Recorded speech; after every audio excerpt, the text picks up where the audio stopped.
नमस्कार दोस्तों, स्वागत है आपका मेरे YouTube चैनल पर, जहां आपको मिलती है सरकारी नौकरियों की सबसे तेज, सबसे सही और सबसे आसान भाषा में जानकारी। आज की वीडियो में बात करेंगे एक बहुत ही धमाकेदार भर्ती के बारे में। जी हां, IBPS की तरफ से आई है भर्ती कस्टमर सर्विस एसोसिएट की। अगर आपका सपना है बैंक में सरकारी नौकरी पाने का, तो ये वीडियो आपके लिए गोल्डन चांस से कम नहीं है, क्योंकि हम इस वीडियो में बात करेंगे इस भर्ती की पूरी जानकारी, जैसे एज लिमिट क्या है, अप्लाई कौन कौन कर सकता है, सिलेक्शन प्रोसेस क्या रहेगा, एग्जाम का पैटर्न क्या रहेगा और तैयारी कैसे करें। तो इस वीडियो को लास्ट तक जरूर देखना, क्योंकि ये सिर्फ जॉब की जानकारी नहीं बल्कि एक गाइड है जो आपकी ड्रीम जॉब को आप तक पहुंचाने में हेल्प करेगा। अब बात करते हैं इस भर्ती से जुड़ी कुछ बेहद जरूरी तारीखों की, जिन्हें आपको अच्छे से नोट करके याद रखना है, क्योंकि इन्हीं डेट्स के आसपास आपकी पूरी तैयारी और सफलता टिकी होगी। सबसे पहले ऑनलाइन रजिस्ट्रेशन की शुरुआत 1 अगस्त 2025 से होगी, यानी इस दिन से आप IBPS की वेबसाइट पर जाकर अपना आवेदन कर सके हैं। आवेदन की अंतिम तिथि है 21 अगस्त, लेकिन सलाह यही रहेगी आखिरी तारीख का इंतजार ना करें, क्योंकि उस समय वेबसाइट पर ट्रैफिक ज्यादा होने के कारण दिक्कत आ सकती है। अब बात करते हैं परीक्षा की। प्रिलिमिनरी एग्जाम अक्टूबर 2025 में किया जाएगा आयोजित।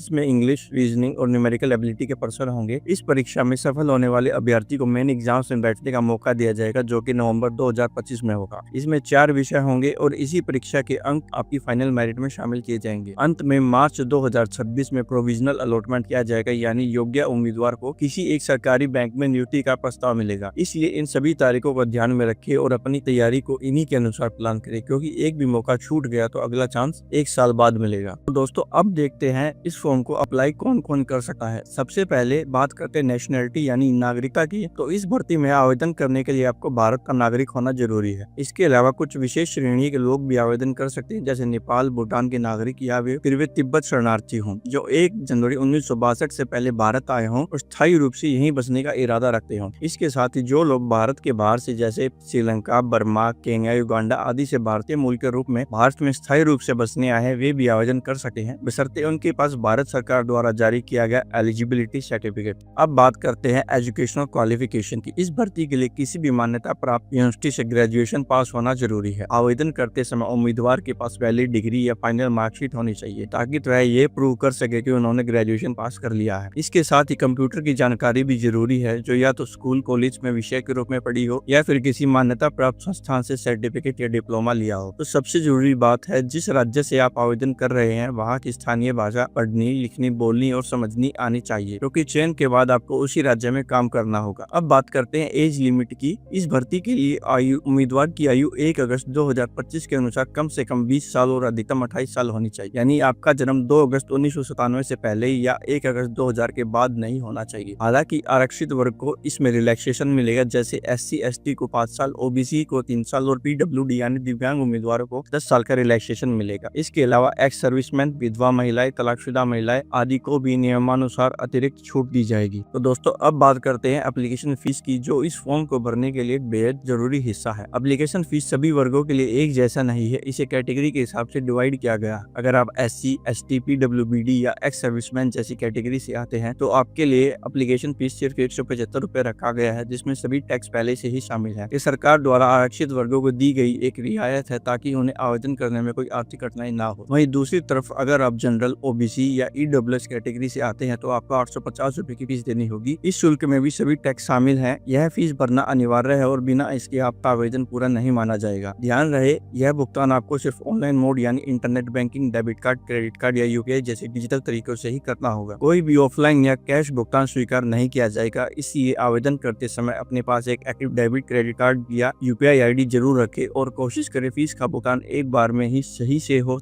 जाए, ताकि किसी तरह की तकनीकी दिक्कत से बचा जा सके। तो दोस्तों, अब बात करते हैं इस भर्ती के परीक्षा पैटर्न के, यानी आपकी परीक्षा किस तरह से ली जाएगी और उसमें कितना समय और कितने अंक होंगे। इस भर्ती प्रक्रिया में कुल 2 लिखित परीक्षाएं होती है, प्री एग्जाम्स और मेन एग्जाम। सबसे पहले प्री एग्जाम आयोजित किया जाएगा, जिसकी कुल अवधि 60 मिनट की होगी और इसमें 3 सेक्शन होंगे। इंग्लिश लैंग्वेज 30 नंबर के 30 पर्सन होंगे इसके अंदर। दूसरा है न्यूमेरिकल एबिलिटी, 35 क्वेश्चन होंगे 35 नंबर के। और थर्ड है रीजनिंग एबिलिटी, 35 क्वेश्चन 35 नंबर के। हर सेक्शन को हल करने के लिए अलग से 20 मिनट का समय मिलेगा। और ध्यान रहे, सभी सेक्शनों को अलग अलग पास करना बेहद जरूरी है। प्री एग्जाम सिर्फ क्वालिफाई नेचर की होती है, यानी इसके नंबर फाइनल मेरिट लिस्ट में शामिल नहीं किए जाते। इस परीक्षा में सफल होने वाले उम्मीदवारों को ही मेंस एग्जाम में बैठने का मौका मिलेगा। अब बात करते हैं मेन एग्जाम्स की, जो इस भर्ती प्रक्रिया का सबसे महत्वपूर्ण हिस्सा है, क्योंकि फाइनल मेरिट लिस्ट सिर्फ इसी परीक्षा के अंकों के आधार पर बनेगी। यह परीक्षा 120 मिनट की होगी और इसमें 4 सेक्शन शामिल शामिल होंगे। जनरल और final financial awareness, general English, reasoning ability और क्वांटिटेटिव एप्टीट्यूड।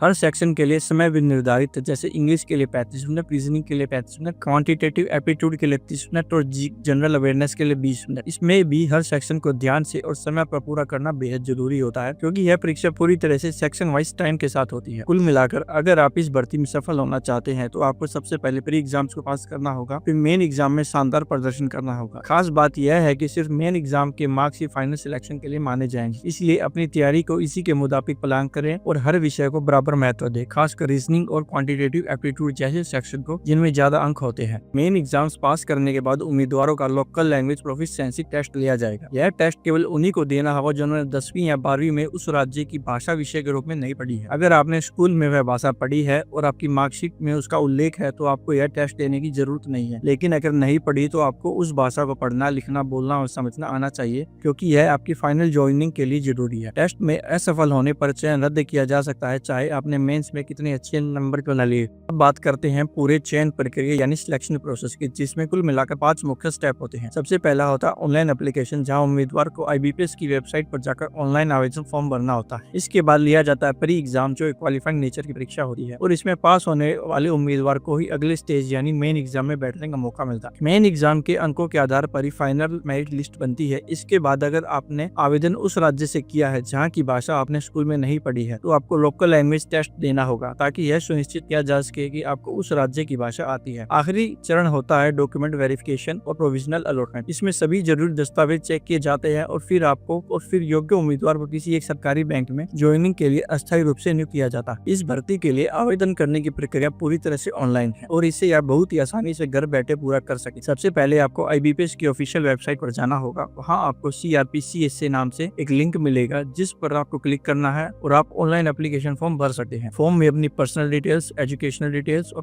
पोस्टिंग प्रेफरेंस जैसी जानकारी भरनी होगी। इसके बाद आपको कुछ जरूरी डॉक्यूमेंट्स स्कैन करके अपलोड करने होंगे, जैसे कि आपकी हाल ही की passport size photo, signature, left thumb impression और एक हैंड रिटन डिक्लेरेशन। इन सभी फाइल्स को IBPS द्वारा तय किए गए साइज और फॉर्मेट में ही अपलोड करना जरूरी है। इसके बाद आप अपनी कैटेगरी के अनुसार आवेदन शुल्क भरेंगे, जो कि केवल ऑनलाइन मोड में किया जा सकता है। आवेदन पूरा हो जाने के बाद उसका एक प्रिंट आउट जरूर निकालें, ताकि भविष्य में जरूरत पड़ने पर आप उसे दिखा सके। ध्यान रखें सारी जानकारी सही भरें, क्योंकि फॉर्म सबमिट करने के बाद उसे एडिट करने का मौका नहीं मिलेगा। अगर आप इस भर्ती में सफल होना चाहते हैं तो सबसे पहले आपको प्रीलिम्स के तीनों सेक्शन इंग्लिश, रीजनिंग और मैथ्स पर मजबूत पकड़ बनानी होगी।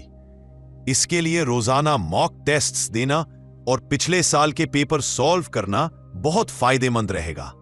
साथ ही मेन एग्जाम के लिए आपको जनरल और फाइनेंशियल अवेयरनेस की तैयारी भी शुरू से ही करनी चाहिए। इसके लिए रोज करंट अफेयर्स पढ़ें।